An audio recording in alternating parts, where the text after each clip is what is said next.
యేసుక్రీస్తు నామంలో ఈరోజు నేను వాక్యాన్ని మీతో పంచుకోవాలని ఇష్టపడుతున్నాను. డబ్బు మనలను నిలవబెట్టేది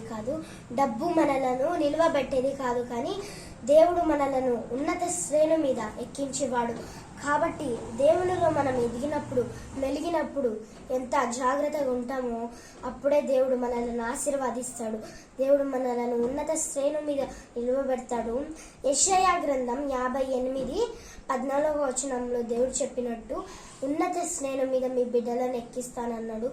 దేవుడు ఆ కాలంలో ఎంతో మంది తల్లిదండ్రులు బిడ్డలను తీసుకొచ్చి దేవుని దగ్గర వదిలిపెట్టాడు. కానీ దేవుడు వాళ్ళని ఎత్తుకొని ముద్దులాడాడు. ఎందుకంటే దేవునికి అంత ఇష్టం కాబట్టి, ఇష్టంగా మనం పెంచినప్పుడు దేవుడు వాళ్ళను ఎత్తుకుంటాడు, తనను ముద్దులాడుకుంటాడు. మనము ఒక్కటే చేయాల ప్రార్థన ఏంటంటే, ప్రభువా మా బిడ్డలను పరలోక రాజ్యం వచ్చిన తర్వాత నువ్వు హగ్ చేసుకోవాలి. దేవుడు ఇక్కడ చూడు, నా బిడ్డలు ఎంత దేవునిలో నాలో ఎదిగారు, బిడ్డలు ఎంత గొప్పదని బహుమానం ఇవ్వాలి. అంత మంచిగా పెంచాలి బిడ్డలను. అలాగే ఒక ఊరిలో అంటే ఒక పాస్టర్ ఉన్నాడు. ఆ పాస్టర్కు ఒక కొడుకున్నాడు. ఆయన ఒకరోజు చాలా బాగా గొప్పగా వాళ్ళ కొడుకు గురించి వాక్యంలో కొంచెం చెప్తూ ఉంటాడు. అయితే వాళ్ళ కొడుకు ఒక రోజు నీళ్లు తీసుకొని పెన్సిల్ తీసుకొని ఆడుకుంటున్నాడు. ఆటల్లో మనం ఎక్కువగా వదలకూడదు. పిల్లలను సమయం దేవునికి ఇవ్వాలి. ముందుగా పొద్దున లేయగానే వాళ్ళకు బైబిల్ చదివాలి. ముందుగా వాళ్ళకు రాకపోయినా ఒకవేళ కూర్చోబెట్టి మీ పనులన్నీ వదిలిపెట్టి మీరు ఆ మాటలు నేర్పియాలి. అలాగే మరలా స్టోరీ చెప్పాలి, ఒక మిస్టరీ స్టోరీ. ఇలా వాళ్ళ బిడ్డలు పెరిగారు, వాళ్ళ బిడ్డలు కూడా ఎంత దేవుళ్ళు ఆశీర్వదించారు అని చెప్పిన తర్వాత వాళ్ళను అన్ని దాంట్లో పనుల్లో ఒదగాలి. అలాగే ఒక కంఠ వాక్యం అంటే, ఇప్పుడు చిన్న ఏదైనా వాక్యం ఉంటుంది కదా, ఆ చిన్న వాక్యం వాళ్ళ చెప్పేంత వరకు మీరు ఆ అన్నం కూడా పెట్టకూడదు, అలానే కూర్చోబెట్టాలి. మీరు వాళ్ళు చెప్పిన తర్వాతనే వాళ్ళకు ఇవ్వాలి. అప్పుడు వాళ్ళు అనుకుంటారు, అయ్యో మా మమ్మీ వాళ్ళు ఎంత బాగా, మా డాడీ వాళ్ళు ఎంత బాగా నన్ను దేవుళ్ళు ఎదుగుతున్నారు అని చెప్పి వాళ్ళు కూడా చిన్నప్పుడేమో కోపంగా ఉంటుంది వాళ్ళకు.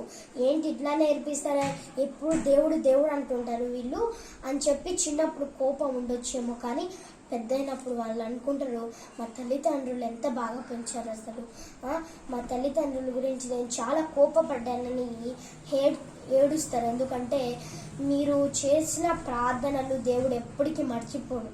అవి ఎన్ని రోజులు గడుస్తూనే ఉంటాయేమో మీరు అనుకోకూడదు. దేవుడు నా ప్రార్థన ఏంటం లేదని అనుకోకూడదు. కానీ అవి ఎన్ని రోజులు గడిచినా అవి దేవునికి ఒక రోజు తెలుస్తాయి. అప్పుడు దేవుడు మనలను బిడ్డలను ఆశీర్వదిస్తాడు. మనం దేవునిలో ఎదిగినప్పుడు ఎంత గొప్పగా ఉండాలి, దేవునిలో ఎదిగినప్పుడు ఎంత గొప్ప బహుమానం. దేవుడు చెప్పాడు, ఉన్నత పిలుపు బహుమానం ఇస్తానన్నాడు. దేవుడు పరలోక రాజ్యం చూసినప్పుడు మనకు ఎంత ఆనందంగా ఉంటుందో కదా, అంత ఆనందంగా మనం దేవునిలో ఎదగాలి. మన బిడ్డలను ఎలా పెంచాలంటే, మనము లేవగానే ప్రార్థన చేస్తూనే ఉండాల. మీరెంత సమయం ఉన్నా, మీకు ఏ పని ఉన్నా మీరు వచ్చి మోకాలేయాల్సింది. ఆ బాధ కూడా దేవునికి చెప్పుకోవాలా. బిడ్డల గురించి ఒక పక్కన చెప్పుకోవాలా. అలా మీ ఫోన్లో ఎన్నెన్నో మెసేజ్ రావచ్చేమో, కోట్ కానీ అలా రావచ్చు. కానీ మీరు ఆ ఫోన్ ఆఫ్ చేసి రోజంతా దేవునితో గడుపుతూనే ఉండాలి. ఒక పాస్టర్ తను సేవ చేసుకొని వచ్చాడేమో, తను నీళ్లు కాంచిపెట్టమని పాస్టర్ అమ్మకు చెప్పినప్పుడు ఒక్కరోజు మోకాళ్ళ ప్రార్థన అంటే 70 నిమిషాలు చేశాడండి.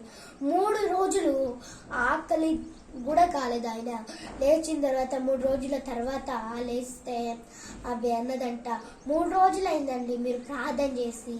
అంటే కొంతసేపే కదా, మనం అనుకోవచ్చు ఆయన నిద్రపోతుంటాడేమో అని. కాదు, ఆయన ప్రార్థన చేశాడు.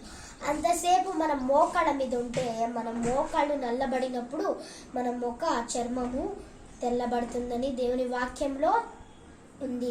దేవుడు మనలను సృష్టించింది ఎందుకంటే ఊరికి అడవుల్లో అలా తిరగడానికి కాదు, కానీ దేవునిలో ఎదగాలి. ఈ లోకమంతా దేవుని గురించి తెలుసుకోవాలి. దేవుడు మనలను సృష్టించాడు, అందుకు మనము దేవుడు మనలను ఎందుకు పిలిచాడో అందుకని మనము మట్టిలో నుండి వచ్చిన వాళ్ళము మరలా తిరిగి మట్టికి పోయాం. మట్టి అయిన మనలను దేవుడు మహిమగా మార్చుకున్నాడు. మనలను తన మహిమను మనకిచ్చాడని మనము చాలా ఆనందపడి దేవునికి పెంచాలి. అందరు కళ్ళు మూసుకొని ప్రార్థన చేసుకున్నాం.